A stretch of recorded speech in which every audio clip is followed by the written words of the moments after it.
Hello दोस्तों, आपका स्वागत है हमारे DMR कोचिंग क्लासेस में। आज हम पढ़ने जा रहे हैं हमारा अगला संभाग जबलपुर संभाग। कौन सा? जबलपुर संभाग हम पढ़ने जा रहे हैं। तो जबलपुर संभाग में कौन कौन से जिले आते हैं हमारे पहले? सबसे पहले आता है हमारा कौन सा? जबलपुर। दूसरा कटनी। तीसरा नरसिंहपुर। चौथा छिंदवाड़ा, मंडला, डिंडोरी, सिवनी और बालाघाट। ठीक है, तो कौन कौन से एक बार फिर हम रिपीट करते हैं? जबलपुर, कटनी, नरसिंहपुर, छिंदवाड़ा, मंडला, डिंडोरी, सिवनी और बालाघाट। ठीक है, तो ये क्या हुआ है? हमारे जबलपुर संभाग के अंतर्गत आने वाले जिले हैं। क्या है हमारे ये? जबलपुर संभाग के अंतर्गत आने वाले जिले हैं। ठीक है, तो आज हम स्टार्ट करते हैं। सबसे पहले क्या? जबलपुर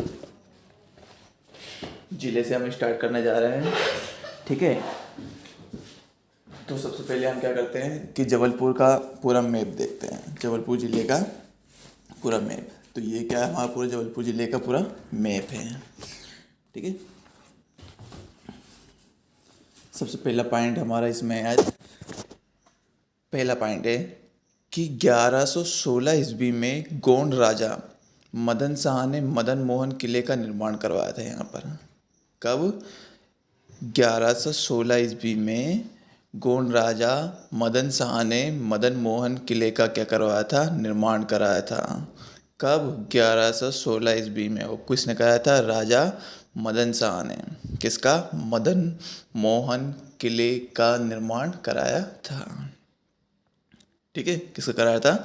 मदन मोहन किले का निर्माण कराया था। चलो इसका हम चित्र देखते हैं। तो पूरी इसकी इमेज ये है, मदन मोहन किला। ठीक है, चलो अगला पॉइंट हमारा, इसे त्रिपुरी या महाकौशल के नाम से भी जाना जाता है। किसको? जबलपुर को किस किस नाम से जाना जाता है? इसे त्रिपुरी व महाकौशल के नाम से भी जाना जाता है। ठीक है, ध्यान रखना, इसे किस नाम से जाना जाता है?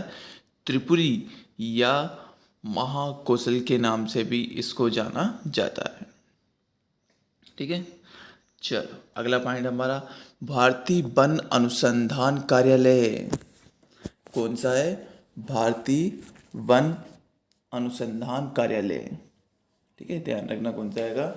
भारतीय वन अनुसंधान कार्यालय।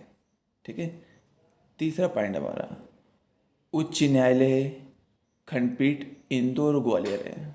मध्य प्रदेश का उच्च न्यायालय अगर पूछा जाए तो कहाँ है? जबलपुर में। और इसकी खंडपीठ कहाँ है? तो इसकी खंडपीठ है हमारी इंदौर और ग्वालियर में। ध्यान रखना कि मध्य प्रदेश का उच्च न्यायालय कहाँ है? तो उच्च न्यायालय है जबलपुर में, और इसकी खंडपीठ है तो कौन कौन सी? वो कहाँ है? एक तो हमारी इंदौर और दूसरी कहाँ है? ग्वालियर में। ठीक है, तो उच्च न्यायालय कहाँ है? मेन पॉइंट हमारा जबलपुर में। दूसरा जो हमारे खंडपीठ है वो कहाँ कहाँ पर है? इंदौर और ग्वालियर में है। ठीक है, फिर भेड़ाघाट जबलपुर में है, नर्मदा नदी पर बसा हुआ है। जो भेड़ाघाट का नर्मदा नदी जबलपुर में है। ठीक है, क्या है? भेड़ाघाट है, वो कहाँ है? जबलपुर में, नर्मदा नदी के तट पर। ठीक है, अगला गोला एवं बारूद की फैक्ट्री है, जिसे हम ऑर्डिनेंस फैक्ट्री कहते हैं। जबलपुर में मेन क्या है? गोला एवं बारूद की फैक्ट्री, जिसे हम किस नाम से जानते हैं? ऑर्डिनेंस फैक्ट्री के नाम से भी जानते हैं। ये कहाँ है? जबलपुर में। ठीक है, तो गोला एवं बारूद की ऑर्डिनेंस फैक्ट्री कहाँ है? जबलपुर में, ये ध्यान रखना। ठीक है, कौन सी? गोला और बारूद के लिए ऑर्डिनेंस फैक्ट्री कहाँ है? तो वो जबलपुर में है। अगला धुआंधार जलप्रपात एवं तीर्थ स्थल प्रसिद्ध है। जो यहाँ का धुआंधार जलप्रपात है तीर्थ स्थल के रूप में भी जाना जाता है। ठीक है, तो कौन कौन से धुआंधार जलप्रपात एवं तीर्थ स्थल प्रसिद्ध है यहाँ के? क्या कौन कौन से? धुआंधार जलप्रपात एवं तीर्थ स्थल प्रसिद्ध है। ठीक है, अगला यहाँ पर गुप्त कालीन विष्णु मंदिर है। ठीक है, क्या है यहाँ पे मेन कि यहाँ पर गुप्त कालीन विष्णु मंदिर है। कौन सा? यहाँ पर गुप्त कालीन विष्णु मंदिर है। देखते हैं हम इसकी इमेज। तो ये इसकी इमेज है हमारे पास कि क्या है, गुप्त कालीन विष्णु मंदिर है। ठीक है,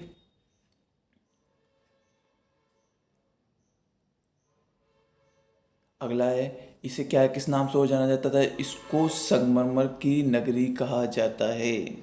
जबलपुर को किस नाम से जाना जाता है? तो इसको संगमरमर की नगरी भी कहा जाता है। किसकी नगरी?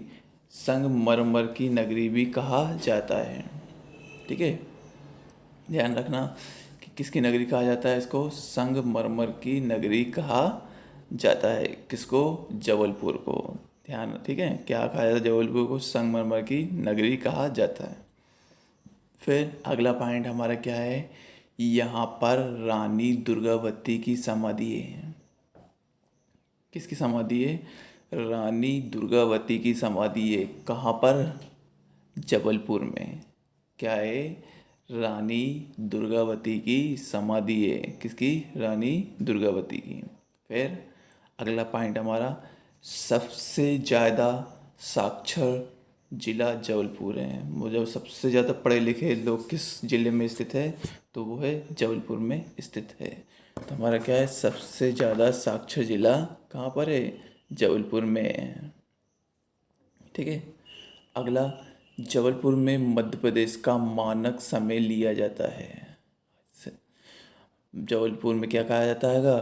मानक समय लिया जाता है। अधिकतर जो कैलेंडर प्रकाशित होता है आप देखते होंगे जबलपुर या उज्जैन से होते हैं, तो अधिकतर चीज़ उसमें क्या रहती है? जबलपुर की रहती है। तो उसको मानक समय हमारा किसका माना जाता है?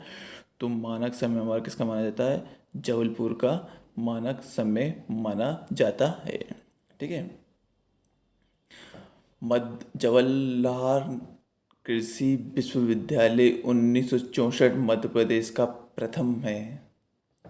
जो जवाहरलाल कृषि विश्वविद्यालय है वो 1964 में स्थापना हुई थी। वो मध्य प्रदेश का कौन सा? पहला कृषि विश्वविद्यालय है। ठीक है, कौन सा? प्रदेश का पहला कृषि विश्वविद्यालय जवाहरलाल कृषि विश्वविद्यालय। कहाँ? जबलपुर में। वो कब स्थापना हुई थी? 1964 में इसकी हुई थी। अगला पॉइंट हमारा, जबलपुर महाकौशल के क्षेत्र के अंतर्गत भी आता है। क्या होता है कि हमारा जो जबलपुर है वो किसके अंतर्गत आता है? महाकौशल क्षेत्र के अंतर्गत भी आता है। किस किस के अंतर्गत आता है? जबलपुर महाकौशल क्षेत्र के अंतर्गत आता है। ठीक है, फिर अगला यहाँ पे क्या है? हीरा तराशने का कारखाना यहीं पर है। मेन पॉइंट हमारा ये भी क्या है? हीरा तराशने का कारखाना कहाँ है? तो हीरे को तराशने का कारखाना जबलपुर में स्थित है। फिर से ध्यान सुनना कि जो हीरा तराशने कारखाना कहाँ है? तो जबलपुर में है। और हीरा मिलता कहाँ है मध्य प्रदेश में? तो पन्ना में मिलता है। और तराशा कहाँ जाता है इसको? तो तराशा जबलपुर में जाता है। ध्यान रखना कि हीरा हमारा मिलता कहाँ है? पन्ना में। और उसको तराशा कहाँ जाता है? जबलपुर में जब तराशा जाता है। ठीक है,